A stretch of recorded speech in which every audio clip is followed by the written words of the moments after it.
Okay, our in-con system's located here. Most of my paperwork's here, and all these specs on our system's located right here. Okay. And what I want to be able to do to explain to everybody, this is really the central part of the entire leak detection system. This is the automatic tank gauge. All the componentry that I was explaining earlier, your sump sensors, your interstitial sensor, your probes that's inside your tank are all connected to this. This tells you whether or not you're having a potential leak. It gives you early detection. When you see a sump alarm, this actually gives you a visible and an audio alarm. The tank operator owner will have to come over here, either clear it or see what is actually going on. The whole system, again, is designed and called an automatic tank gauge. The probe that is inside the tank that gives you levels in your tank of how many gallons you have is also performing an automatic tank test once a week in the state of Georgia. You have to have one of those tank tests passed every 30-day period. This box then holds that tank test that you've passed. It also then tells you whether or not your sensors are operating the way they're supposed to on a monthly basis. The best way to do is, like we did today, is to actually make them go into an alarm so you can come in and make sure that those sensors are operating automatically and are doing what they're designed to do. This box maintains a large amount of your documentation requirements. It shows your leak tests, it shows your sensors, it shows you your inventory control based on the probe, again, that's showing you the level of fuel in your tank. This will always be here, and if it goes into alarm, the operator will call us or call a contractor to come out and make sure that it's not in a leak. Okay, James, that everything looks good with your monitor. I see that you have your required automatic tank gauge and your registration for your tank that you're supposed to be operating. But let's see the rest of your paperwork to make sure your documentation's correct. Okay, Ted, I try to keep everything around the in-con system. Most of our tapes get turned into our accounting department every night.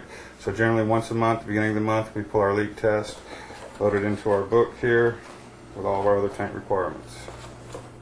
Okay, James. It's good to know. I noticed the very first thing that you have in here is what they call a 7530. It's an EPA form. This is the actual history of your tank. It shows you when it was installed, what type of tank you have, what kind of piping system you have. I do want to mention that the tank gauge not only does automatic line leak tests for systems that are designed like suction systems, that's checking the integrity of your tank. The sensors that are in your sump would be for a suction system. This would perform that similar test on your piping. James, you have a pressurized system, so this does not give you your tank test for your pressurized system. I noticed earlier that you actually had a third-party test in here for your tank tightness. And that's this, in fact, here's your results from this last year. They've gone out and tested that line and make sure that that automatic line leak detector on the top of that pump is functioning correctly. Again, in a pressurized system, if you lose pressure in your piping, that will shut off. James, it looks like all of your paperwork is in order, and I know that there's an inspector on site, so let's go ahead and close up and let's let him take a look at it and see how we're doing. Okay, let's go. Okay, guys, this looks fine here, okay? I've taken a look at your sump sensor. I've taken a look at your spill containment device, your spill bucket, and it is clean. It is free of debris. It's one thing that I do look for. I've also taken a look at your sumps, and it is also clean and free, that there's no product in there. You want to take a look at that. Actually, it's a good idea to go out and actually visually take a look at the sumps, okay? Okay. You could do that once a month as part of your monthly monitoring. I've taken a look at your records, and everything seems to be up to date.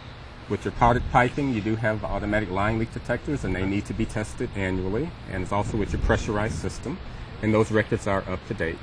Your automatic tank gauge, it is working fine, and you are keeping the records like you should.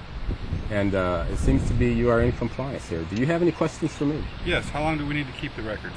The records need to be maintained for at least 12 months. 12 months. Okay, 12 months for all your leak detection records. All right. Okay, thank you very much. We My appreciate pleasure. your Thank efforts. Thank you. Thank you. Now that we've seen how to refuel a lot of traffic on the water, let's go to another area that has a lot of traffic and see what the differences are about refueling airliners.